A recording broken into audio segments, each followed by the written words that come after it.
જય સ્વામિનારાયણ. આજે આપણે જોઈશું ઓર્ગેનિક ક્વોલિટેટિવ એનાલિસિસનો સેકન્ડ પ્રેક્ટિકલ. એના માટેનો એમ છે to determine the unknown organic compound by organic qualitative analysis. એમાં આપણે કેમિકલ નેચર સૌથી પહેલાં ફાઇન્ડ કરીશું. આજનો આપણો સબસ્ટન્સ આ છે. તો સૌથી પહેલાં આપણે એસિડ માટેની ટેસ્ટ કરીશું, જેમાં આપણે લેશું એક ટેસ્ટ ટ્યુબમાં આપણો આજનો સબસ્ટન્સ.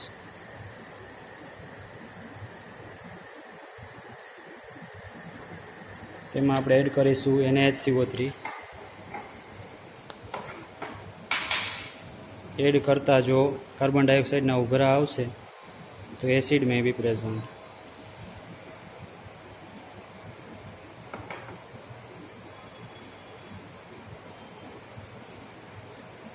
આપણે જોઈએ એમ ઉભરા કે એવું કંઈ આવતું નથી, તેથી એસિડ એપ્સન. આપણે જે રીતે એસિડની ટેસ્ટ કરી તે જ રીતે હવે નેક્સ્ટ ફિનોલની ટેસ્ટ કરીશું. એના માટે સબસ્ટન્સ લઈશું.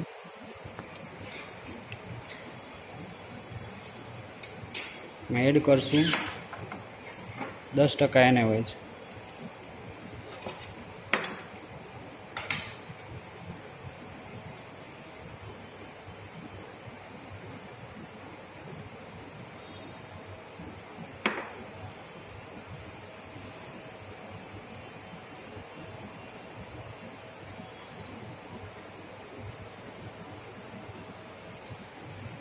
આપણે જોઈ શકીએ છીએ કે આપણો સબસ્ટન્સ 10% NaOHમાં ડિઝોલ્વ થઈ ગયો છે. હવે તેમાં HCl એડ કરતાં જો રિફોર્મ થાય તો ફિનોલ પ્રેઝન્ટ.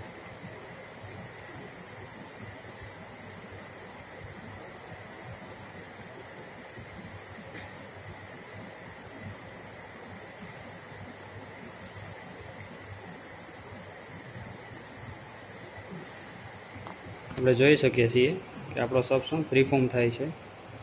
એનો મતલબ એવો થાય છે કે ફિનોલ મે બી પ્રેઝન્ટ. આપણે આગળ ટેસ્ટ જોઈશું. હવે પ્રિલિમિનરી ટેસ્ટમાં સ્ટેટ સોલિડ છે આપણો. સેકન્ડ ટેસ્ટ આવશે કલર. તો આજે આપણા સબસ્ટન્સનો કલર છે બ્રાઉન, બરાબર છે. તો નેક્સ્ટ જો હું ઇગ્નિશન ટેસ્ટ. તો ઇગ્નિશન ટેસ્ટમાં શું આવે તો heating substance on a porcelain piece. તો ફર્સ્ટ ઓફ ઓલ એક પોર્સેલિન પીસ લેશું અને તેને હીટ કરશું.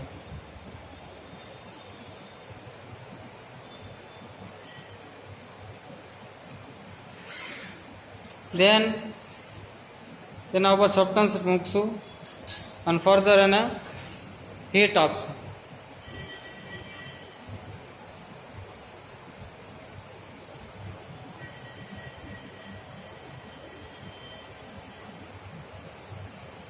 તો તમે જોઈ શકો છો તો સબસ્ટન્સ ગીવ સૂટી ફ્લેમ.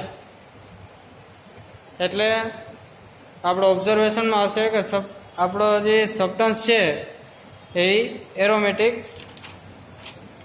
સબસ્ટન્સ છે. હવે નેક્સ્ટ જોશું કોપર ફોઇલ ટેસ્ટ. તો કોપર ફોઇલ ટેસ્ટમાં શું હશે, heating substance on copper foil. એક કોપર ફોઇલ લેશું અને એને પહેલાં હીટ કરશું. જ્યાં સુધી ગ્રીન ફ્લેમ આવતી બંધ ના થાય ત્યાં લગન કોપર ફોઇલને હીટ કરશું. હીટ થયા પછી કોપર ફોઇલ ઉપર આપણે સબસ્ટન્સ મૂકશું અને ફર્ધર એને હીટ આપશું.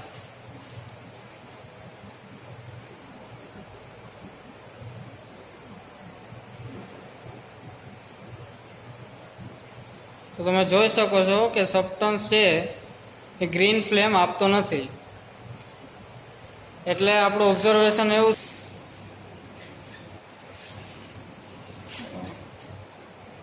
તો આપણે કોપર ફોઇલમાં ગ્રીન ફ્લેમ આવી નથી.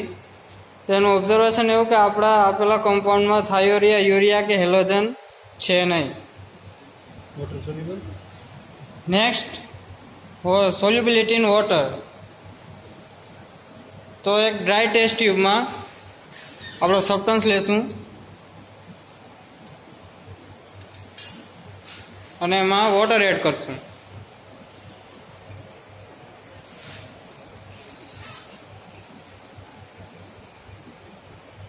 આપણો જે કમ્પાઉન્ડ છે એ વોટર સોલ્યુબલ નથી. તમે જોઈ શકો છો કે આપણો કમ્પાઉન્ડ છે એ ટેસ્ટ ટ્યુબના બોટમ ઉપર પડ્યો છે.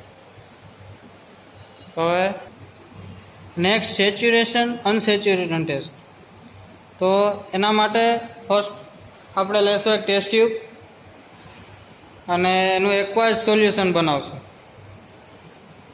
એક્વાઇઝ સોલ્યુશનમાં આપણે એડ કરશું 5% KMnO4 નું solution.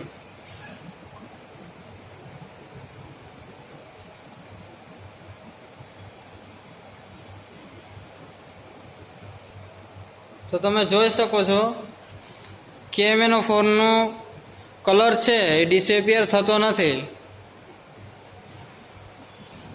Colour of KMnO4 does not disappear. એટલે એનું ઓબ્ઝર્વેશન આપણે એવું આવશે કે saturated substance benzoic acid, phthalic acid, succinic acid are may be present.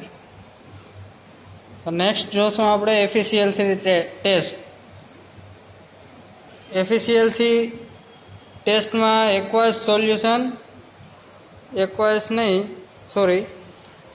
સબસ્ટન્સને આપણે 50% આલ્કોહોલમાં ડિઝોલ્વ કરશું. તો ફર્સ્ટ ઓફ ઓલ આપણે 50% આલ્કોહોલ લીધું અને એમાં આપણો સબસ્ટન્સ નાખશું.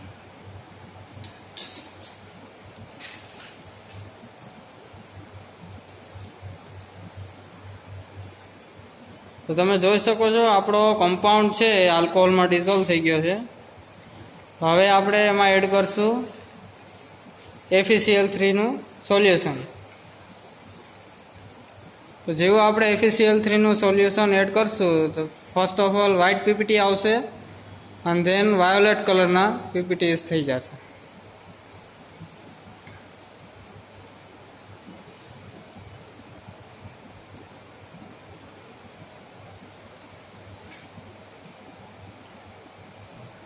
તો તમે જોઈ શકો છો આપણો જે સોલ્યુશન છે વાયોલેટ કલરના પીપીટીએસ આ FeCl3 એડ કરતા આપે છે. તો આલ્ફા નેપ્થોલ છે એ મે બી પ્રેઝન્ટ. તો આલ્ફા નેપ્થોલ છે એ લેસાઇન ટેસ્ટ આપતું નથી અને એમાં આપણે CHO એલિમેન્ટ આવેલા હોય છે એટલે લેસાઇન ટેસ્ટ આમાં આવશે નહીં. તો નેક્સ્ટ આપણે જોશું ડિટેશનલ ફંક્શનલ ગ્રુપ. તો આપણે જે આપણા એલિમેન્ટ એમાં મળ્યા છે CHO તો કે ફિનોલમાં OH ગ્રુપ બરાબર છે. તો હવે એમાં જોશું આપણે ફિનોલની ટેસ્ટ. તો એમાં આપણે આગળ જોઈ ગયા FeCl3 ટેસ્ટ આપણે કરી હતી. તો આપણું જે સોલ્યુશન લીધું એમાં આપણે 50% આલ્કોહોલ એડ કર્યું એટલે આપણો સબસ્ટન્સ છે એમાં ડિઝોલ્વ થઈ ગયો અને ધેન FeCl3 નો 2-3 ડ્રોપ્સ આપણે એડ કર્યા. તો આપણને એમાં ફર્સ્ટ વ્હાઇટ પીપીટી મળ્યા અને પછી વાયોલેટ કલરમાં કન્વર્ટ થઈ ગયા. તો આપણો આલ્ફા નેપ્થોલ છે એ પ્રેઝન્ટ છે. તો હવે નેક્સ્ટ જોશું આપણે આલ્ફા નેપ્થોલની કન્ફર્મેટિવ ટેસ્ટ. તો એમાં શું છે તો કે substance plus solution of NaOH. તો આપણો સબસ્ટન્સ છે અને NaOH નું સોલ્યુશન લેવાનું. સબસ્ટન્સ અને NaOH નું સોલ્યુશન બે મિક્સ કરતા આ રીતનું સોલ્યુશન આવશે આપણું બનશે. હવે એમાં એડ કરશું આપણે એમાં એડ કરશું એક કોપર ફોઇલ.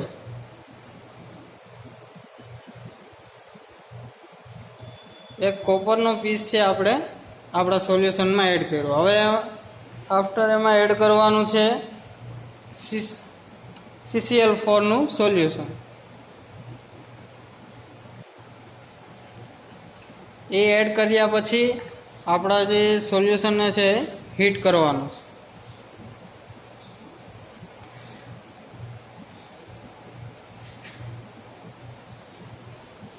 તો આપણા સોલ્યુશનને હીટ કરશું.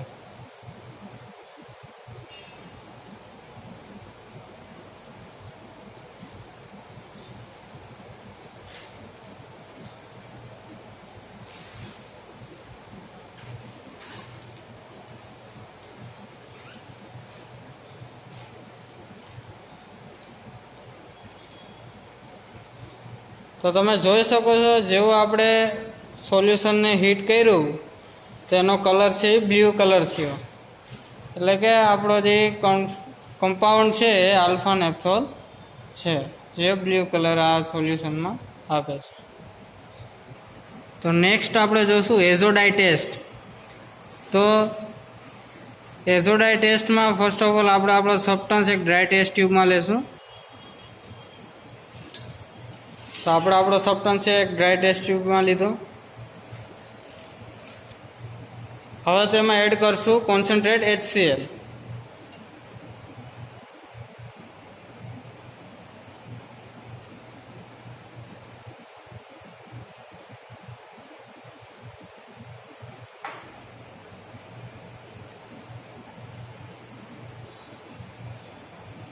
અને ધેન આપણે એમાં એડ કરશું NaNO2 નું સોલ્યુશન.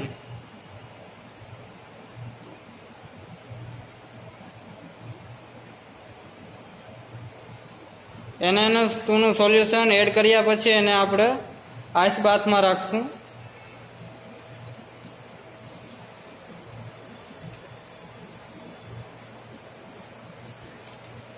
અને પછી એમાં ડ્રોપ વાઇઝ બીટા નેપ્થોલનું સોલ્યુશન એડ કરશું.